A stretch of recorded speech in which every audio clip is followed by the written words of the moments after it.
میں پچھلے اپنے لیکچرز میں بھی صحیح بخاری اور صحیح مسلم سے یہ حوالہ پیش کر چکا ہوں کہ سیدنا علی رضی اللہ تعالیٰ عنہ اولا بالحق ہیں لڑائیوں اور جنگوں میں، اختلافات میں اولا بالحق ہیں۔ یہ کہنا حدیث رسول کے خلاف ہے کہ سیدنا علی رضی اللہ تعالیٰ عنہ سراسر حق پر تھے اور سیدنا معاویہ رضی اللہ تعالیٰ عنہ سراسر باطل پر تھے۔ حدیث یہ کہتی ہے، نبی کریم صلی اللہ علیہ وسلم کے الفاظ یہ ہیں کہ اولا بالحق ادنا بالحق، ایک گروہ ہوگا جو حق سے زیادہ قریب ہوگا۔ اللہ کے رسول صلی اللہ علیہ وسلم یہ فرما سکتے تھے سیدھا سیدھا ایک گروہ حق پر ہوگا اور دوسرا باطل پر ہوگا، بات ختم ہو جاتی، لیکن اللہ کے رسول صلی اللہ علیہ وسلم نے ایسا نہیں فرمایا۔ فرمایا ایک گروہ حق پر ہو، حق کے زیادہ قریب ہوگا، دوسرا بھی حق پر ہوگا لیکن ان کی نسبت حق سے زیادہ قریب نہیں ہوگا، بس دونوں حق پر ہوں گے، ایک حق سے زیادہ قریب ہوگا، دوسرا ان کی نسبت تھوڑا دور ہوگا لیکن ہوگا وہ بھی حق پر۔ تو کتنی واضح یعنی الفاظ ہیں نبی کریم صلی اللہ علیہ وسلم کے، لیکن یہ لوگ سمجھنے کے لیے تیار ہی نہیں، پھر بھی کہتے ہیں جی وہ کر دیا یہ کر دیا، اس پر ناراض ہوتے ہیں۔ بھی اجتہادی معاملہ ہے، تم خود لکھ رہے ہو کہ یہ خطا اجتہادی تھی سیدہ عائشہ رضی اللہ تعالیٰ عنہ کی اور سیدنا معاویہ رضی اللہ تعالیٰ عنہ کی، اور خود لکھتے ہو کہ مجتہد جب غلطی کرتا ہے تو اس کو کم از کم ایک اجر ملتا ہے، اور خود لکھتے ہو کہ سارے صحابہ مجتہد تھے، کم از کم ایک اجر ضرور ملا ہے، جو غلطی پر تھے ان کو بھی غلط ملا ہے۔ جب ایک اجر ملا ہے، اللہ کی طرف سے ایک اجر مل گیا اس عمل پر، اور اسی عمل پر آپ اعتراض کر رہے ہو،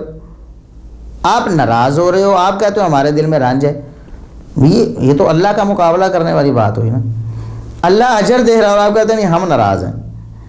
اللہ راضی ہے تب ہی اجر دیتا ہے نا، ناراض ہو کر بلا اللہ اجر دیتا ہے۔ اللہ راضی ہے ان پر، ان کے اس عمل پر بھی، کیونکہ اجتہاداً ہوا نا، اللہ ان کے اس عمل پر راضی ہے اور انہیں ایک اجر دے رہا ہے، اور آپ اللہ کا مقابلہ کرنے بیٹھ گئے ہو کہ نہیں جناب ہمارے دل میں رنج ہے، کیوں کیا جی؟ دیکھو جی یہ اللہ کا مقابلہ کرتے ہیں۔ بہرحال یہ ایک تیسری دلیل تھی۔ پہلی دلیل انہوں نے جو پیش کی اس کا ہم نے جواب دیا کہ وہ روایت ضعیف ہے بقیہ بن ولید کی تدلیس کی وجہ سے، حالانکہ اس میں بھی یہ صراحت نہیں تھی کہ سیدنا حسن رضی اللہ تعالیٰ کو شہید سیدنا معاویہ نے کیا ہے۔ بہرحال سرے سے وہ تو معاملہ ہی ختم ہو گیا، روایت ضعیف ہے۔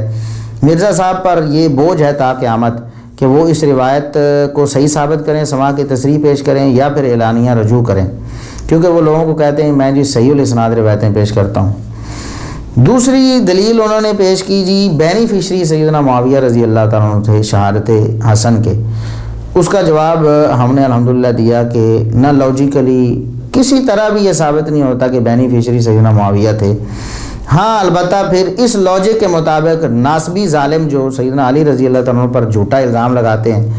ان کے بقول ان کی لاجک کے مطابق ان کی بات صحیح ثابت ہو جائے گی، انہیں مان لینی چاہیے۔ ہم تو کہتے ہیں جھوٹا الزام، یہ بھی وہ بھی۔ تیسری دلیل انہوں نے مسلم کی ایک روایت پیش کرنے کی کوشش کی، اس کا جواب ہم نے الحمدللہ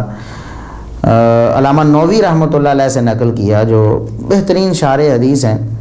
اور پھر سلف میں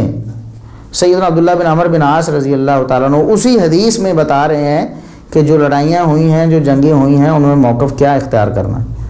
تبصرہ کس طرح کا کرنا ہے، یعنی کوئی منفی تبصرہ نہیں کرنا، کوئی حکم نہیں لگانا کسی پر، اجتہادی معاملہ تھا نا۔ آپ کو اجتہاد درست لگتا ہے مان لیں، آپ کو اجتہاد غلط لگتا ہے چھوڑ دیں،